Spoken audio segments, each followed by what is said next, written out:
Hi everyone, welcome to Cheryl's Stitch and Stash. Today I'm going to teach you how to do the backstitch in hand embroidery. But first I want to show you what I've gotten in.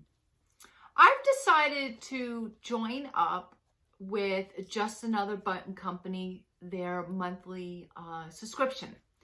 And I chose the button subscription, of course, because I'm a button lover. So I wanted to show you my first box that I've gotten in.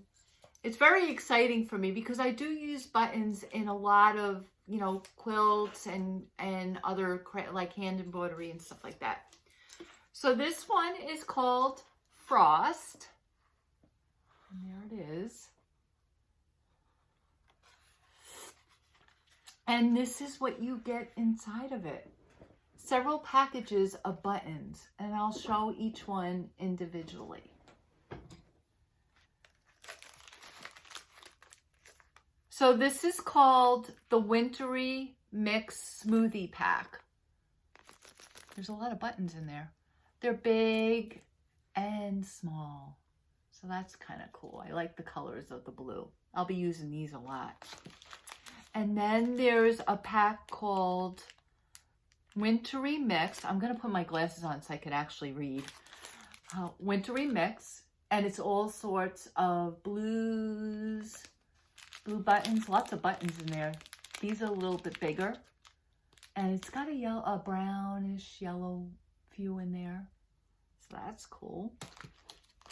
And then there is the sprinkle pack. And this is nice. This has got hearts and snowflakes. And a few different, blues and whites. That's kind of cool. And yellow, like a tannish yellow. And then they have something called Frost buttons. And this is, and the name of the package is Button Lovers Club. And so they have the letters Frost in it. And, they have a penguin in there, some stars, a snowflake, a snowman. This is kind of cool. I can't wait to, let me just open it now. I want to open it to see what other stuff they have in here because you can't really see. Okay, they have, oh, this is cute.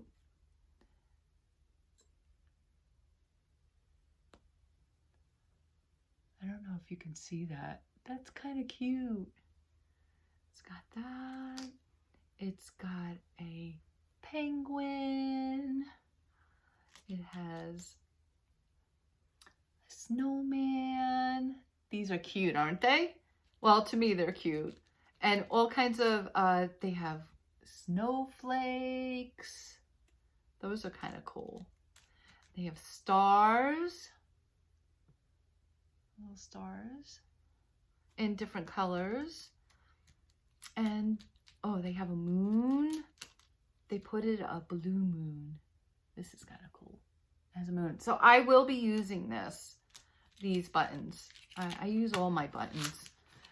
And then on top of that, I ordered, last week I showed you my first pattern that I had bought for the year, which is by Bird Brain Designs. And they actually, they paired with Just Another Button Company. And Just Another Button Company made buttons to match that quilt. So I got the snowman and the glove. And then I have, in this pack, it's the birds, the mittens, hearts, which is going to go on that quilt. So I was really excited to get this in the mail. I look forward to my next club package. And as I get the packages, I will share them with you so you can see what's inside too. Okay, I'm going to put this away for now in the box. And I'm into so many projects right now that my quilt room exploded. It looks like a tornado hit it. So I have fabric packed, piled here and there and patterns and buttons all over the place. So I have to get back to doing that. Cleaning up and organizing while I'm working on a bunch of projects. So the first thing I'm going to show you is how to trace your pattern. Okay, so what I did first is I took a plain white piece of fabric and I ironed on the Pellon SF101 Shape Flex, which gives it more stability and a little bit more weight. So what I have here is I have the Cricut Light Pad and I have a battery pack. So what I do, because I don't want extensions all the way to the wall and all that stuff, it just makes this so much easier. So what I do is I press the button on my battery pack and then I put the light on my light pad. And this is a Cricut Light Pad. So I will place the design directly in the middle of the square. And what I use is I use painter's tape because it's easy to take on and off your project, and the paper, you just have to be really careful with it.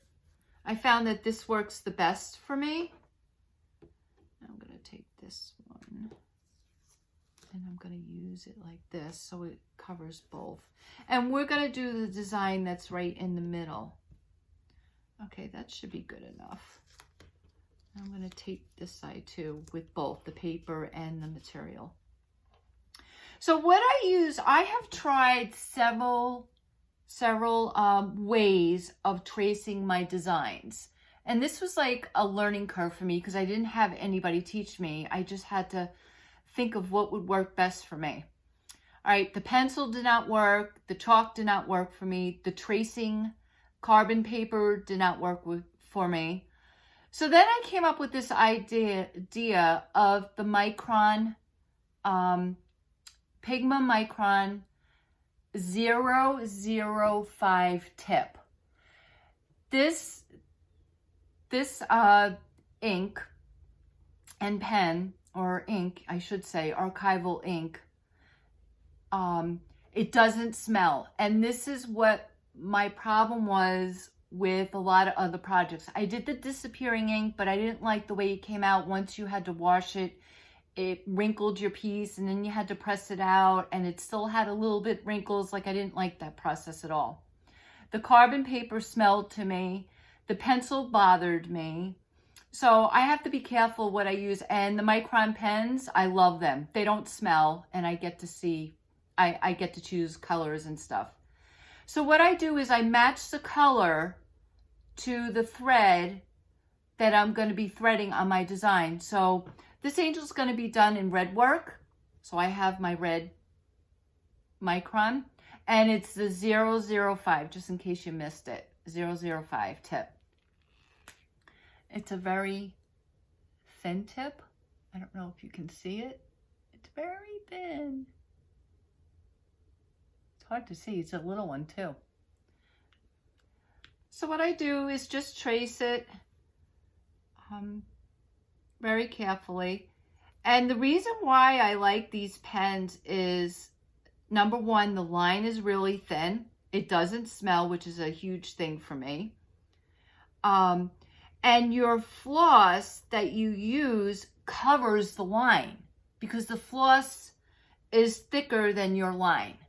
So I use 3 strands on this and it covers it. So it's great. So here I am tracing. And it took me a while to figure out what I was comfortable with. All right, so I'm going to trace this around and I will get back to you when I'm done. I just want to say one more thing is that the SF101 Shape Flex by Pellon does have a smell to it when you iron it on. So I'll either have the door open with a mask on or I'll go iron it on outside of my porch. And I do a whole bunch at once. So I don't have to do it again because the smell does affect me. But once you're done ironing on, the smell goes away. I just want to let people know that are sensitive to smells and chemicals. I'll be right back when I'm done tracing this. Okay, as you can see, I am done tracing my pattern onto my material. And what I did is for all the French nuts, I just put, I don't know if you could see it, but I put small dots to indicate where to put them. I find that easier than just putting a big dot there because sometimes you don't cover it all. So that's what I did there. Okay, so the next step is you get out your embroidery hoop, which I use the Morgan embroidery hoops. I absolutely love them. It took me several hoops of different brands to go through before I found the one I really like, and this is the Morgan hoops. So what you do is you just place your design in the middle of the hoop. And notice I have extra material around it. I do that on purpose so I make sure it all gets in the hoop. And you just snap it on. And then the Morgan hoops, you just tighten it up. And you want it as tight as like a drum. So you just keep winding it here.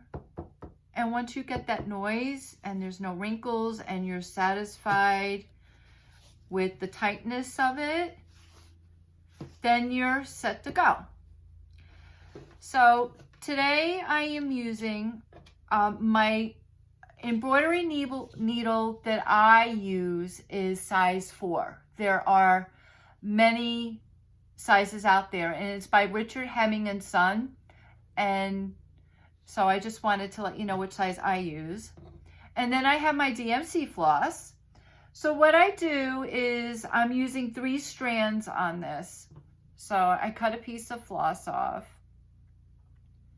And then what I do is, I gotta switch glasses here. I'll put this on.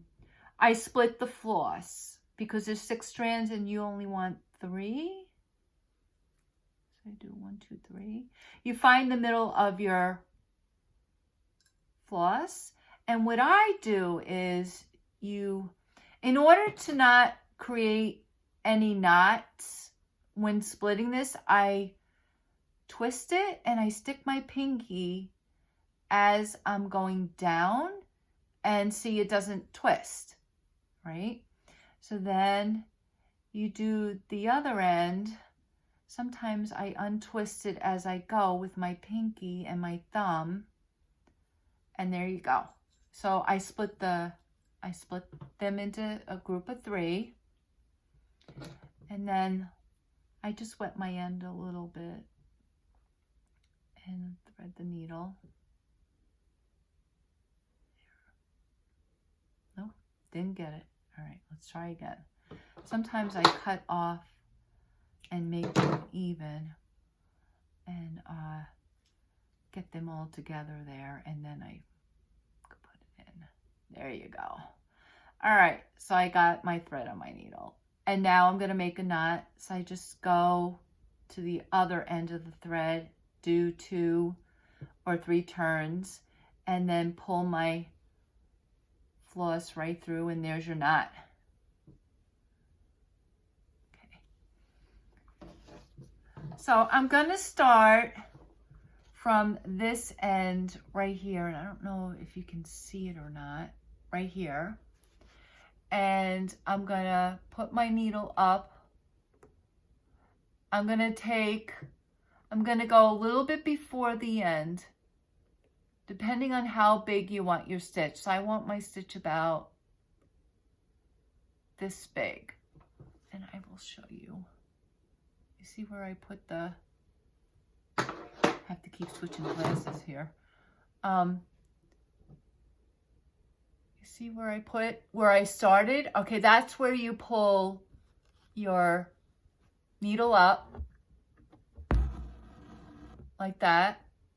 And then this is the back stitch. So you started a little bit before the beginning. So that is what they call your first point.